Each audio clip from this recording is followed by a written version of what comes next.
아멘. 오늘 본문의 말씀을 가지고 복이 있는 사람은 이라는 제목으로 함께 말씀 나누도록 하겠습니다.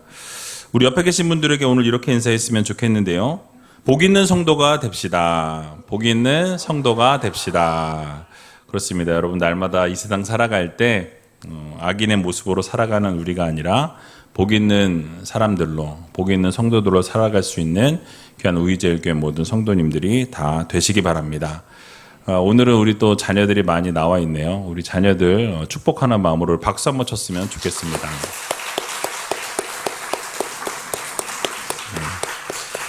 우리 자녀들 너무 이쁘죠? 이런 애들이 없습니다. 금요일 날 놀러 가지 않고 이렇게 예배에 참여해서 하나님 말씀 듣는다라는 것, 또 같이 기도한다라는 것, 이거는 정말 하나님의 사랑이 아니고서는 불가능하다라고 생각이 되어지고요. 이 자녀들이 정말 세상 가운데서 빛으로 소금으로 살아갈 수 있도록 여러분들 지속적으로 기도해 주시면 감사하겠습니다. 태풍이 우리나라를 관통했습니다. 제가 이 설교를 준비할 때 화요일 날 설교 말씀 준비를 시작했는데요. 그때는 태풍이 올라오고 있다라고 이야기했고, 쓰면서 과연 관통할까? 빗나가진 않을까? 이제 막 그런 생각을 하면서 썼는데 관통했습니다. 그래도 감사한 것은 밑에 지방에 좀 피해가 있긴 한데, 그래도 어제 12시, 밤 12시인가에 분명히 서울 지나간다고 했는데 그렇게 바람이 세게 안 불었던 것 같아요. 평상시에 바람이 많이 불 때는 이 교회 그 복지관 앞에 제가 화분을 항상 봐요. 화분이 넘어졌나 안 넘어졌나. 근데 오늘 새벽에도 딱 와서 보니까 화분이 안 넘어진 거예요. 그래서 바람이 별로 안 불었나 보다 이렇게 생각했는데, 어쨌든 하나님의 은혜가 아닌가 싶습니다. 이번 태풍으로 피해를 보는 지역이 없었으면 좋겠고, 또 다치는 분이 없었으면 좋겠습니다. 근데 태풍이 이렇게 올 때 사실은 안 좋은 면만 있는 건 아닙니다. 이 태풍의 장점도 있다라는 걸 우리가 알아야 되는데요. 장점을 제가 이제 생각해 보고도 찾아보니까 해수면을 이렇게 순환시켜줘. 태풍이 바다에서 막 위아래를 다 이렇게 흔들어 놓으면서 이 적조 현상과 녹조 현상들을 다 해결해 준다 그러고요. 이 바다 밑바닥에 있는 생물들을 위해서 이렇게 산소를 공급해 주는 역할도 태풍이 한다 그럽니다. 그래서 바다를 건강하게 만들어 주는 역할을 이 태풍이 한번 지나가면서 그렇게 다 이렇게 업사이드 다운 시킨다 그러죠. 모든 걸 다 뒤집어 놓으면서 그렇게 바다를 건강하게 만들어 주고요. 뿐만 아니라 이 열 에너지가 불균형하게 어느 쪽은 너무 뜨겁고 어느 쪽은 너무 차가울 그때에 이 태풍이 지나가면서 그 모든 것을 다 섞어주는 역할을 한다 그럽니다. 그래서 열을 순환시켜 주고요. 또 미세먼지나 이산화질소 등 많은 대기 중에 있는 오염 물질을 다 정화시켜주는 역할을 하는 것도 태풍이 하는 역할이라 그래요. 어쨌든 이런 모든 역할들을 우리가 생각할 때는 좋지 않은 부분들이 보여지지만, 그 안에서 또 하나님께서 역사하셔서 또 좋은 길로, 선한 길로 인도해 주신다라는 것을 여러분들 기억하시면서 이 무더위에 또 건강 잃지 아니하도록 건강 관리 잘 하시는 우리제일교회 모든 성도님들이 다 되셨으면 좋겠습니다. 또 오늘 특별히 남녀전도회 이 회장단들께서 오셔서 찬양 이렇게 열심히 해주셨는데, 정말 찬양처럼 여러분들이 우리 교회의 희망이고 이 땅의 희망이라는 것을 꼭 마음 깊이 새기시고 전도회가 정말 활성화되어서 우리 우리제일교회가 정말 아름답게 세워져 나갈 수 있는 귀한 시간들이 되었으면 좋겠습니다. 자, 이번 주부터 시편 읽기 시작했습니다. 17주차에 접어들었는데요. 아마 이제 그 성경 통독표를 보신 분들은 아시겠지만, 이 시편은 이제 앞으로 4주 동안 읽게 될 것 같습니다. 이번 주 편하셨죠? 웃으시는 분들은 의미를 아실 거예요. 시편이 좀 짧아서 상당히 빨리, 저는 화요일 날 다 읽어버렸어요. 그냥 이렇게 하다가 보니까 설교 준비되니까 어느 부분을 할까 이제 하다 쭉 읽는데 시간이 되게 많이 안 걸리더라고요. 36편까지였는데요. 금방 다 읽었던 것 같습니다. 그래서 모든 성경이 그렇지만은 특별히 시편에는 정말 주옥 같은 말씀이 너무 많이 있어서 어떤 말씀을 전해야 되지 막 고민하다가 이 시편 1편 말씀을 정한 이유가 뻔한 게 아니다. 이런 말씀을 좀 나누고 싶어서. 시편 1편 말씀 너무나 많이 들었고 복 있는 사람은 어떻게 해야 되는지 다 알지만 그럼에도 불구하고 그 말씀이 정말로 중요하기 때문에 이 1장에 딱 이렇게 담아놓은 거 아닌가라는 생각이 들어서 1장 말씀을 같이 좀 오늘 나눠보려고 합니다. 그래서 복 있는 사람과 악인의 모습에 대해서 이렇게 묘사하고 있는 부분이 바로 이 시편 1편 말씀인데요. 이 시편 1편 말씀 가운데에서 먼저 복 있는 사람이 어떠한지에 대한 부분을 1절에서 이렇게 표현하고 있습니다. 같이 한번 1절 말씀 읽어보도록 하겠습니다. 복 있는 사람은 악인의 꾀를 쫓지 아니하며 죄인의 길에 서지 아니하며 오만한 자의 자리에 앉지 아니하고. 아멘. 자, 시편은 이 복 있는 사람이라는 이 주제를 가지고 이 시편 말씀을 시작하고 있습니다. 이 세상 모든 사람들이 복을 받기 원하죠. 복을 받기 원하지 않는 분은 아마 한 사람도 없을 거예요. 모두가 다 복 받기 원하고 복 있는 사람의 삶을 살기를 원한다라는 사실이에요. 과거에 그래서 우리나라의 역사 가운데 이렇게 쭉 보게 되면 이 복이라는 글자를 막 숟가락에도 집어넣어 놓고 젓가락에도 집어넣어 놓고 집에도 한번 보시면 집에 한번 찾아보세요. 한문 같은 걸로 이렇게 그려져 있는 거 다 복자예요. 숟가락, 젓가락에도 그려져 있고 밥그릇이나 옷장에도 심지어는 되어 있고요. 또 벽지나 방석이나 베개나 이불에도 복자가 막 이렇게 크게 써 있는, 옛날에 왜 베개 있잖아요. 왜 이렇게 서걱서걱거리는 거, 네모난 그런 베개 보시면 거기에 복이라고 크게 딱 박혀 있습니다. 집에 가서 한번 보세요.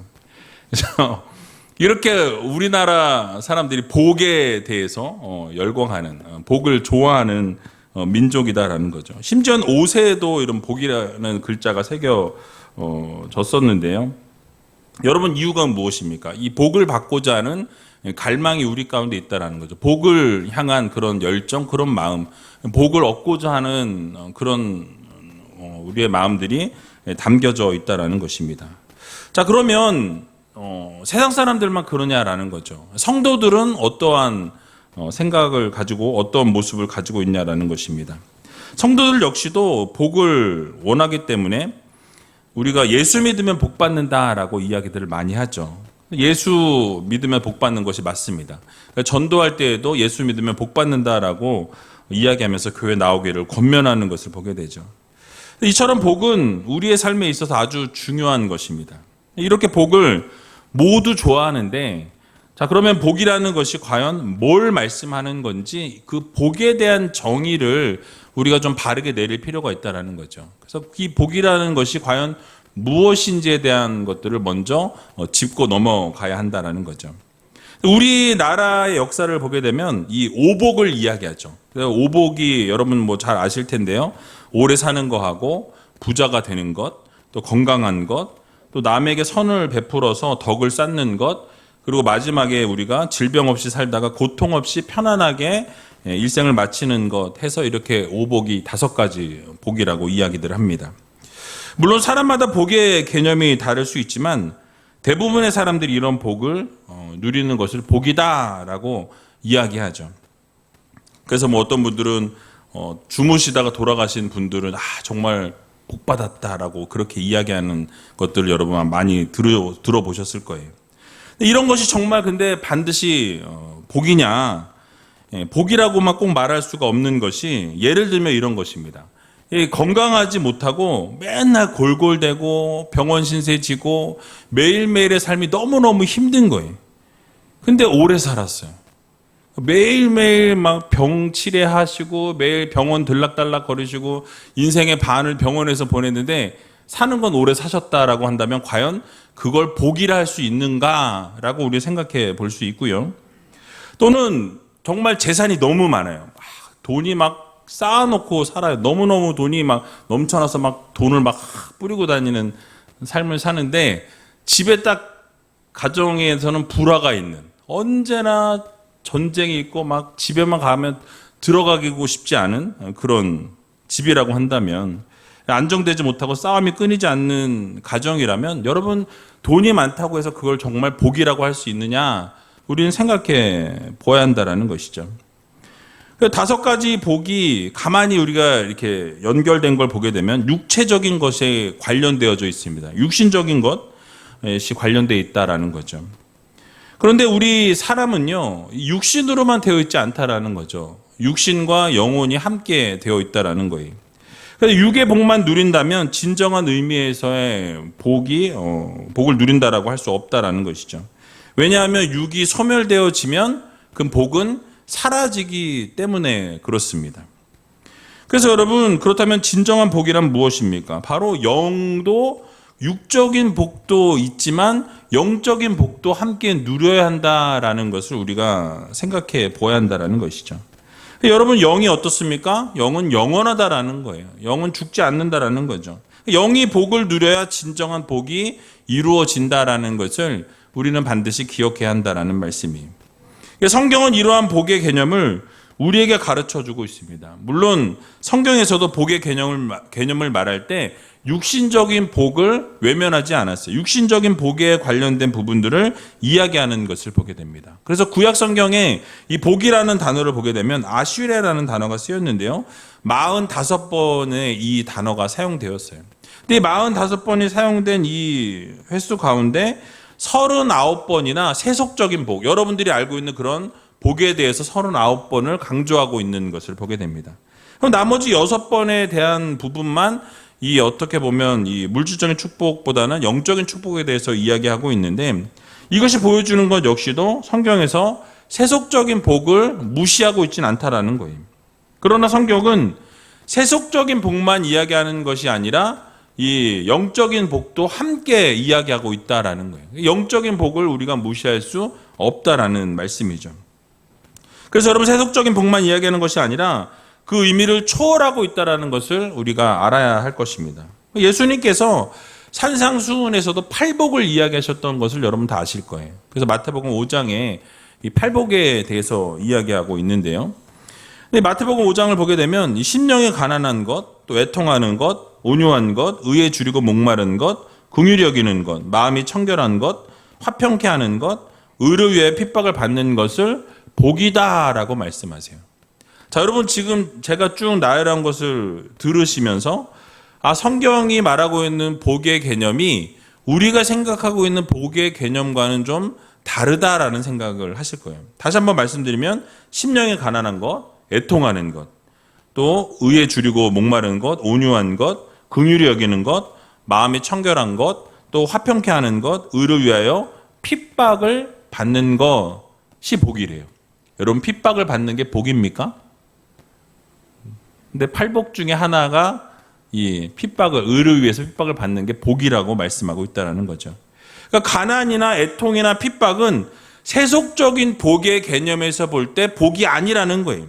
불행이기 때문에 복이라고 말할 수 없다라는 거죠. 근데 그럼에도 불구하고 이것이 진정한 복이 되는 것은 바로 영생을 위한 축복이라는 거예요. 영원한 위로를 가져다 주기 때문에, 이걸 통해서 하나님이 영원한 복을 우리에게 허락하여 주시기 때문에 그것조차도 복이 된다라고 우리들에게 설명하고 있는 것입니다. 그러므로 우리가 잊지 말아야 될 것은 세속적인 복은 이 육체적인 소멸이 이루어지면서 그 복이 다 사라져 버리지만, 성경적인 복은 영원한 복이라는 것을 우리는 반드시 기억해야 한다라는 거예요. 그러니까 성경은 영적인 복을 위해서 세속적인 복을 포기하라고 우리들에게 요구할 때가 있습니다. 그래서 주님께서 제자들에게 말씀하실 때 뭐라고 말씀하셨죠? 나를 따라오려거든 뭘 지고 나를 따라오라 그러셨어요? 자기 십자가를 지고 나를 쫓을 것이니라 라고 말씀하셨습니다. 여러분, 십자가를 지고 따르는 게 복이 될 수 있어요? 세상적인 시각으로 볼 때 십자가를 지는 것은 복이 될 수 없습니다. 불행이죠. 그러나 하나님이 보실 때 그 십자가를 지고 예수 그리스도를 따르는 것은 영원한 생명이기에 복이 된다라는 것을 여러분 모두 믿으시기 바랍니다. 그래서 여러분, 세상적인 관점과 하나님이 보시는 관점은 다르다라는 거예요. 그래서 예수님께서 걸어가신 그 좁은 길, 험한 길, 어려운 길, 힘든 길이 바로 영생을 얻을 수 있는 축복의 통로요, 하나님이 원하시는 영적인 복을 누리는 지름길이라는 것을 여러분들 모두 마음 깊이 새기시기 바랍니다. 그러니까 영생을 얻는 방법을 묻는 이 부자 청년을 향해서 주님께서 뭐라고 말씀하시죠?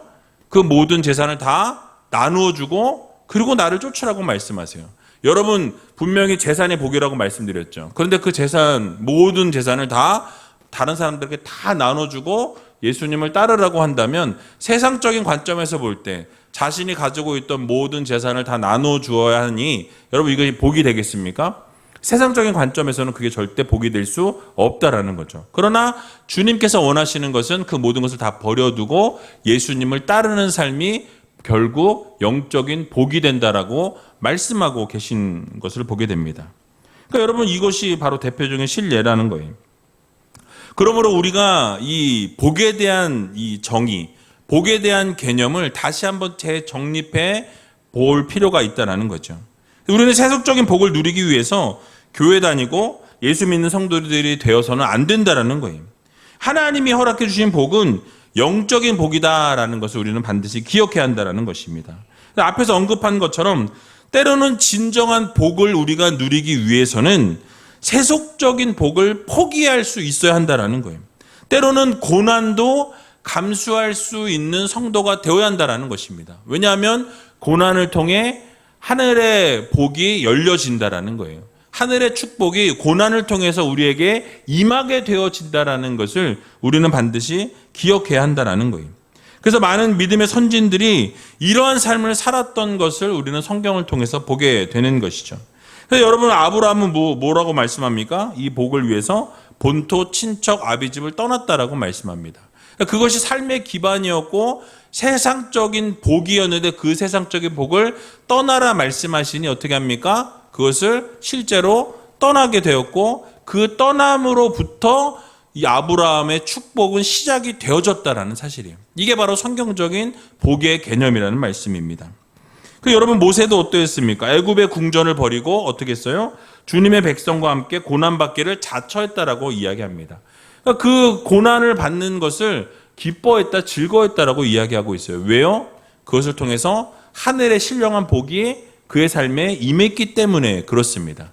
세상적인 복을 내려놓고 하늘의 복을 쫓으며 나아가게 될 때 하나님께서 놀라운 복으로 함께 하신다라는 것을 여러분들이 꼭 기억하시고, 그렇다고 해서 갖고 있는 거 다 버리란 말씀 아니에요. 집에 가셔서 야 이거 오늘부터 다 버려야 되겠다, 이것이 아니라 하나님이 원하시는 그 복, 하나님이 말씀하시는 복, 하나님이 기뻐하시는 영적인 축복을 누릴 수 있는 저와 여러분들이 다 되시기 바랍니다. 그래서 주님의 제자들이나 초대교회 성도들 역시도 주님을 위해서 영원한 복인 이 핍박을 받았다라는 거예요. 환난을 당했다라는 것입니다. 그 어려움 속에서 끝까지 믿음을 잃지 아니하고 그 믿음을 지켰던 이유는 영적인 복을 누리기 위함이었다라는 거죠. 그래서 우리가 어떤 상황과 형편 속에서도 하나님이 주시를 이 신령한 복을 누리기 위해서 때로는 고난도 감수하고 때로는 어려움도 당하고 핍박도 당하고 환난도 당할 준비가 되어질 수 있는 귀한 우이제일교회 모든 성도님들이 다 되시길 주님의 이름으로 간절히 축원드립니다. 자, 이렇게 복이라는 단어를 정의했는데요. 이 복 있는 사람의 삶이 그러면 어떠해야 하는지 이제 좀 살펴보기를 원합니다. 오늘 본문 1절에 보니까 아까 읽었던 것처럼 악인의 꾀를 쫓지 아니하며 죄인의 길에 서지 아니하고 오만한 자리에 앉지 아니해야 한다라고 이렇게 말하고 있는 것을 보게 됩니다. 자, 여기서 말씀하고 있는 뉘앙스를 우리가 보게 되면 복 있는 사람들이 삼가해야 될 부분에 대해서 세 가지로 설명하고 있는 것을 보게 됩니다. 세 개의 동사와 세 개의 명사와 세 종류의 악인들에 대해서 설명하고 있다라는 거죠. 자, 여기서 먼저 세 개의 동사를 보게 되면 쫓다, 서다, 앉다라고 이야기하고 있는 것을 보게 됩니다. 자, 쫓는다라는 건 뭐죠? 따르는 거예요. 어떤 것을 따른다. 그래서 어떤 대상을 추종한다. 그 대상이 하는 것을 따라간다라는 그런 의미이고요.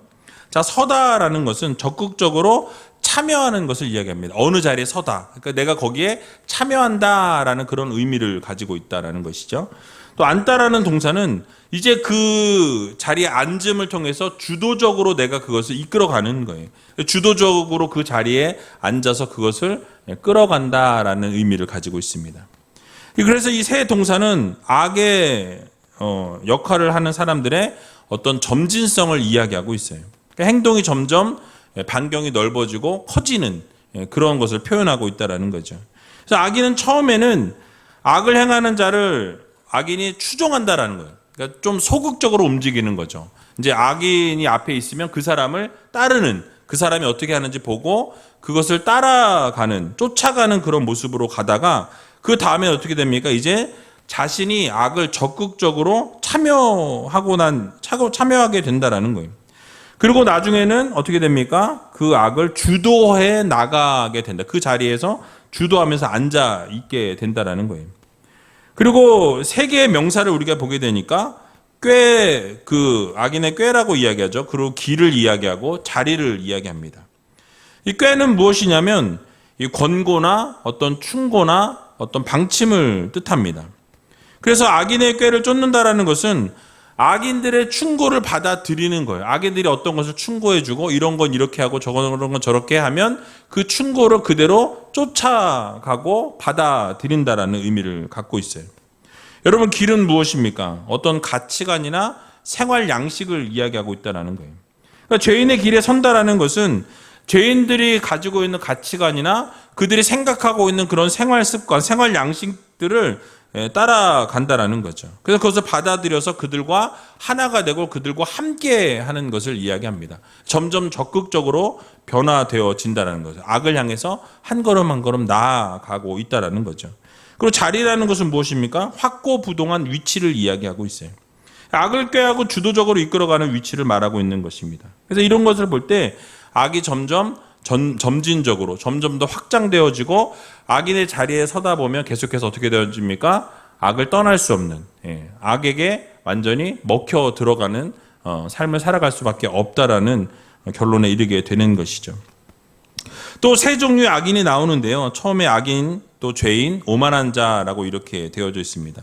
이게 별로 이렇게 점진적으로 되어지지 않은 것 같지만 이 악인은 의인의 반대 개념입니다. 하나님을 거역하는 사람을 말하고 있는데요. 그래서 이 악인이 하나님을 거역하고 의인과는 이 상반된 사람이 바로 이 악인이라는 거죠. 그리고 죄인이라고 이야기하죠. 이 죄인은 무엇입니까? 이 악을 저지르는데 이제는 고의적으로 의도적인 것을 가지고 죄를 저지르는 것을 이야기해요.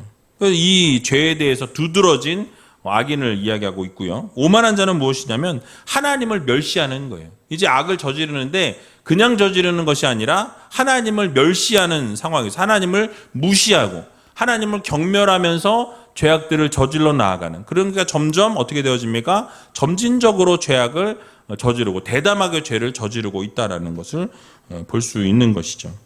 그 악인들이 죄질이 점점 악해져가는 점진성 역시도 보여주고 있다는 거죠. 결국 이렇게 죄가 점진적으로 자라게 되어지면서 처음에는 악인의 꾀를 쫓는 것에서 시작하지만 시간이 지나면 어떻게 되어집니까? 악인들의 가치관이나 생활 양식을 따르게 되어 있고 그것이 또 더 발전하게 되면 나중에는 자신이 악을 주도해가는 그런 위치에 서게 되면서 악인의 삶을 살아갈 수밖에 없다라는 거예요. 그러니까 처음에는 악을 지으려고 지은 게 아닌데 작은 죄를 저질렀지만 그것이 나의 생활 습관이 되고 나의 생활의 어떤 모습이 되어지고 이제는 내가 악을 주도적으로 하나님을 경멸하면서 하나님을 멸시하면서 그런 악의 자리로 나아가게 되어 있다는 것을 우리들에게 말씀하고 있는 것을 보게 되죠. 자, 그렇기 때문에 성경은 뭐라고 말씀합니까? 악은 모양이라도 버리라 라고 우리들에게 명령하고 계신 것을 보게 됩니다. 그래서 복 있는 사람은 악인의 꾀를 쫓지 아니하고 죄인의 길에 서지도 아니하고 오만한 자리에 앉지도 않아야 된다라고 분명하고 명백하게 말씀하고 있는 것을 보게 됩니다. 그래서 여러분, 우리는 어떻게 살아가야 합니까? 의인의 삶을 살아가야 한다는 거죠. 의인의 자리에 서고 하나님이 원하시는 길에 서 있어야 하고 하나님의 말씀의 자리에 앉아 있어야 한다는 거예요.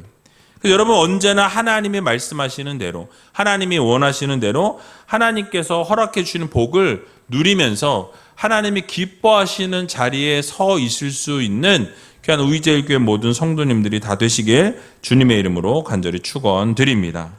자, 그렇다면 복 있는 사람들의 삶의 모습이 그럼 어떠해야 합니까? 오늘 2절과 3절에 나와 있는데요. 같이 한번 읽어보도록 하겠습니다. 오직 여호와의 율법을 즐거워하여 그 율법을 주야로 묵상하는 자로다. 저는 시냇가에 심은 나무가 시절을 쫓아 과실을 맺으며 그 잎사귀가 마르지 아니함 같으니 그 행사가 다 형통하리로다. 아멘. 자, 하나님의 율법을 어떻게 하래요? 즐거워하라고 말씀합니다. 하나님의 말씀을 즐거워하라고 말씀하고 있어요. 그 율법을 또 어떻게 하래요? 아침 저녁으로 주야로 묵상하는 자라고 말씀하고 있습니다. 그런 사람들이 어떤 사람이다? 복 있는 사람이다. 그러니까 하나님의 말씀을 즐거워하고 아침 저녁으로 하나님의 말씀을 묵상하고 그 말씀 그대로 살아가기 위해 몸부림치는 성도가 바로 복 있는 사람이라고 말씀하고 있어요.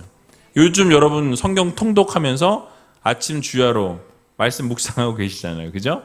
그래서 여러분들이 하나님을 정말 즐거워하고 하나님을 기뻐하는 성도들의 삶을 살아가야 한다라고 우리들에게 말씀해 주고 있는 것입니다.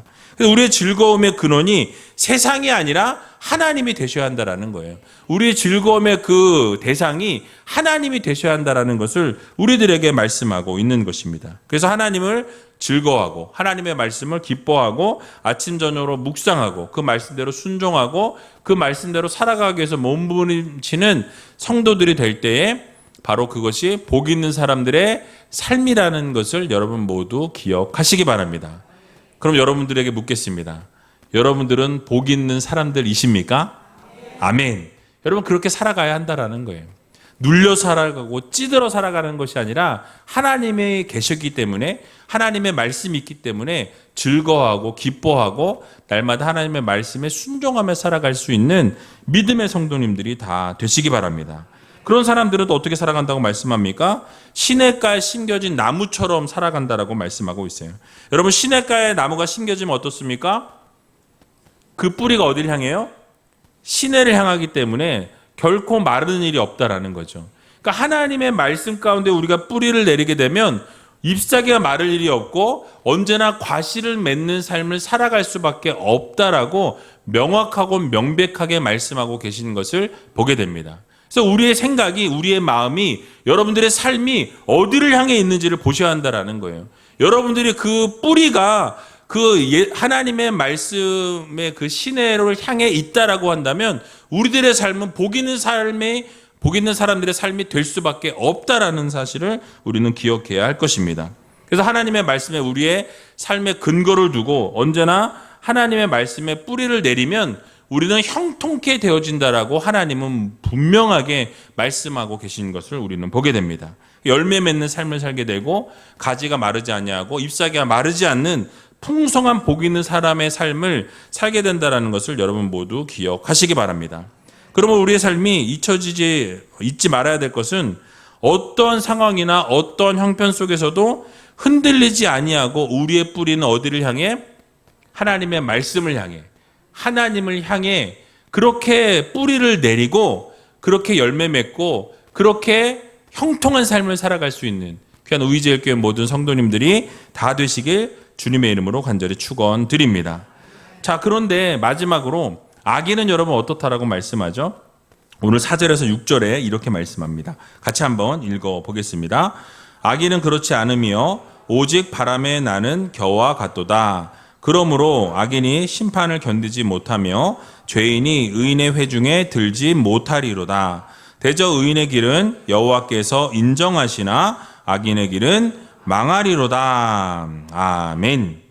여러분 결국 복 있는 사람과 그렇지 않은 사람의 최종적인 심판의 때에 어떻게 됩니까? 드러나게 되어 있다라고 말씀하고 있는 것을 보게 되죠. 악인들은 어떻게 된다고 말씀하죠? 바람에 나는 겨처럼 날아간다라는 거예요. 알곡과 쭉정이, 우리 어르신들은 잘 아실 거예요. 옛날에 키질이라 그러죠. 이 키질하게 되면 어떻게 돼요? 알곡은 남고 쭉정이들은 다 날아가는 것을 보게 됩니다. 심판 때에, 최종적인 심판 때에 그것이 다 드러나게 되어 있다라고 말씀하고 있는 것을 보게 되죠. 그러니까 알곡과 가라지는 심판 때에 반드시 하나님이 구별하시겠다라는 말씀이에요. 그래서 악인들은 어떻게 됩니까? 하나님의 심판을 견디지 못하고 의인의 회중에 들지도 못할 것이라고 명확하게 말씀하고 계신 것을 우리는 보게 되는 것이죠. 그러면 우리가 위로를 받게 되는 것이 무엇입니까? 이 땅에서 악인들이 형통하는 것 같고 악인들이 잘 되는 것 같고 막 잘 나가는 것 같아요. 그러나 여러분 그것을 부러워할 일이 하나도 없다라는 거죠. 이유가 무엇입니까? 결국 하나님께서 심판 때 악인들은 다 날아가게 되고 알곡은 남게 된다라는 거예요. 의인과 악인을 구별하시고 결국 하나님께서 의인은 어떻게 하세요? 인정해 주시지만 악인은 어떻게 되어진다? 망한다. 기뻐야 되는데 어째 얼굴이. 그러니까 여러분 우리가 이렇게 생각하시면 좋을 것 같아요. 이 세상 살아가면서 때로는 어렵고 힘든 일들을 당할 때에 그리고 저 옆에 보니까 악인인데 너무 잘 살아. 너무 형통해. 막 보니까 모든 게 하는 것마다 다 잘 돼. 근데 나는 복 있는 사람이라고 분명히 알고 있는데 내 삶은 찌들어 있고 힘들고 맨날 막 이것 때문에 걱정하고 저것 때문에 걱정하고 이렇게 살아가고 있다라고 한다면 여러분 이 말씀에 위로받으시기 바랍니다. 결국 심판의 때에 하나님께서 어떻게 하신다고 말씀하고 있어요? 모든 것을 밝히 드러내신다라고 말씀하고 있습니다. 그래서 결국은 심판을 악인들은 견디지 못하고 의인의 회중에 들지 못한다라고 하나님께서 말씀하고 계신다라는 거예요. 그리고 악인들은 하나님이 인정하실 수 없고 우리들은 인정해 주신다라고 말씀하고 있습니다. 결국 악인의 길은 망한다라고 말씀하고 있어요. 이 말씀을 보면 저는 너무 기뻐요. 악인들이 망한다니까. 결국 하나님께서 망하게 하신다라는 것을 여러분들 모두 믿으시기 바랍니다. 자, 그렇다면 이 세상 살아가면서 우리는 어떤 삶을 살아가야 하겠습니까? 여러분 이 땅에서의 복을 우리가 그 세상적인 복을 잠깐 누리고 끝을 맺으시겠습니까? 아니면 하나님이 허락해 주시는 영원한 복을 우리가 누리시겠습니까? 여러분 힘들더라도 우리가 하나님이 허락해 주시는 그 복을 누리는 성도들이 되어야 한다라는 사실이에요.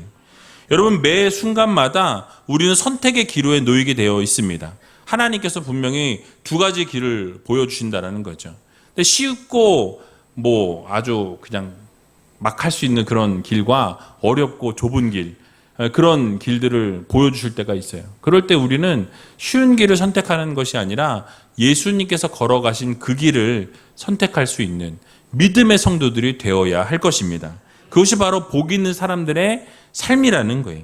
그래서 한 길은 편하고 좋은 길이면서 악인들의 길이고 한 길은 좁지만 불편하지만 의인의 길이라는 것을 여러분 기억하셔서 우리가 어떤 길을 어떻게 선택할 것인가 여러분 그 자리에 놓일 때마다 여러분 세상적인 관점으로 바라보고 선택하는 우리가 아니라 하나님이 원하시는 하나님이 기뻐하시는 예수께서 걸어가신 그 길을 고난의 길을 그 힘든 그 길을 우리도 함께 걸어가고 십자가를 지고 나아갈 수 있는 귀한 의지의 교회 모든 성도님들이 다 되시길 주님의 이름으로 간절히 축원드립니다.